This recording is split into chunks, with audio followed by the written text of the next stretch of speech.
Hey, Greg, thank you so much for including your work here. I want to talk about these illustrations. I want to talk about this first, your writing here. This is really important, and I want to address this.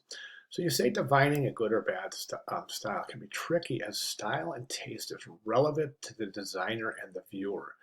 So what you're saying is that design is subjective. And in a lot of ways it is. But what we have to do as designers is we have to divorce ourselves from the subjective nature of design. How do we do that? We do that by analyzing the elements and principles of design. And that's really the underlying foundational cornerstone of all of design and art is understanding the elements and principles. They're not necessarily rules. And I think a lot of students, before they really wrap their head around the elements and principles of design as a way to checkpoint your work, a lot of students say, well, I don't want to use elements and principles because those are basic rules, and I don't think I should have rules in my artwork or in my design work. And I think that's a really, really critical mistake for most of the time it's young designers. Usually by the time designers get into the third or fourth year of design school, they understand that the elements and principles are a way to kind of navigate our analysis of any given design piece.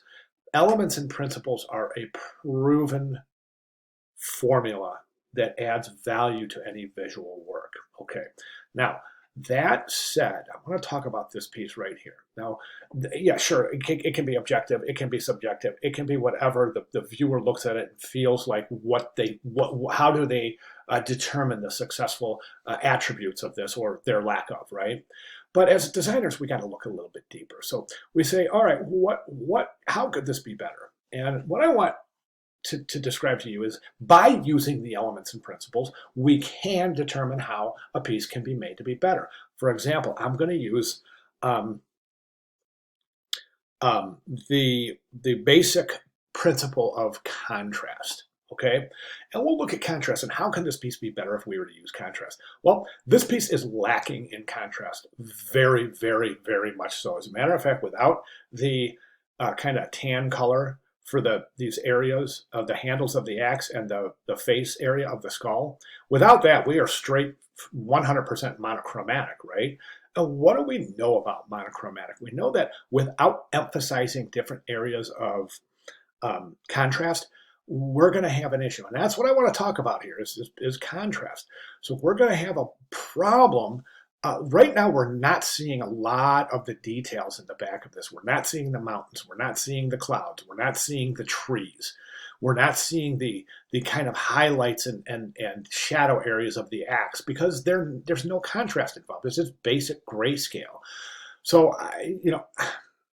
would contrast improve this piece? I think that's an important thing, and that's what I want you to address. How can we improve the interest in the visual engagement of this piece by adding contrast via tones and color? Okay, that's your question for the week. All right, let's go ahead and go through this. This one is interesting because I think this does tell a narrative, and I'm not real sure if you caught on to it. I didn't see that when you do mention the hands, but what I'm seeing here is this. She's a very young, beautiful woman, right? But the hand that's looking in the mirror it's an old hand. It's got wrinkled skin and it's got a lot of age spots on it. So to me, this is telling a story. This is someone who's looking back and reflecting on their younger years. This is an older person looking back at themselves as a younger person. And of course, I don't know that because I don't speak fluent Spanish. So I don't know what the translation here would be. Maybe some of our Spanish-speaking classmates can translate this for us. And those of you who are watching along, if you speak Spanish, it would be great. I would love it if you were to translate the text here for us. At any rate, this piece I'm not even going to...